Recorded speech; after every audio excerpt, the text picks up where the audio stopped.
Surgeon ছিল কয় তোমরা চলে যাও, না হলে 20টা পুলিশ ছিল ওই জায়গায়, সার্জেন সহ 20টা পুলিশ ছিল, পাবলিক ছিল অনেক, কয় তুমি চলে যাও, কেউ কেউ কয় তুমি প্রেস ক্লাবে চলে যাও।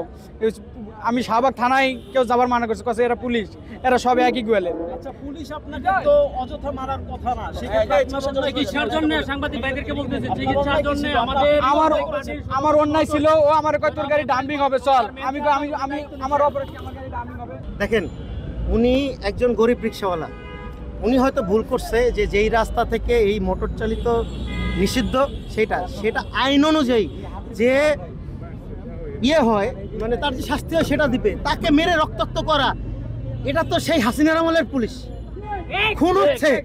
খুন হচ্ছে কিন্তু আপনি কোনো দাঁড়াই আছেন, কিন্তু এখন নিরীহ মানুষরে আবার মেরে আপনি রক্তাক্ত করছেন, তার আবার টাকা পয়সা রেখে দিচ্ছেন। এই পুলিশকে কি করা উচিত? আপনারা ইয়ে করেন যে এই পুলিশকে কি করা উচিত।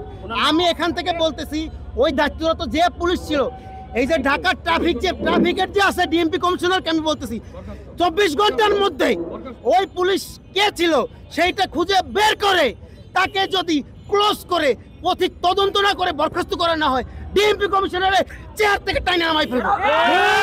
ডিএমপি কমিশনকে ঘেরাও দিব আমরা। একটা মানুষ অপরাধী হইলে তাকে আইন অনুযায়ী শাস্তি দেন। আপনি পুলিশ হয়ে কিভাবে এভাবে তাকে মেরে রক্তাক্ত করতে পারেন? তারপর সে যদি অপরাধী হয় তারা আবার ছাড়িয়ে দিচ্ছেন কেন? তার টাকা নিলেন কেন? এটা তো ছিনতাইকারীরা করে। পুলিশ বাংলাদেশে কি এখন ছিনতাইকারী হইতে চাচ্ছে? ডক্টর ইউনূস, আপনি ঠিক হন, আপনারা ভালো কথা বলি, আপনি চুপ হয়ে গেছে। আপনি কি ডিমেনশিয়া রোগী নাকি যে ভুলে যান?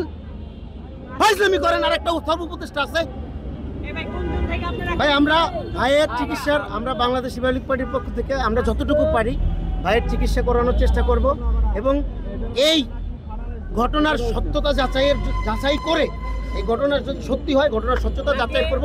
আমরা পুলিশের বিপক্ষে অ্যাকশন নিতে যেটা করার সেটা করব।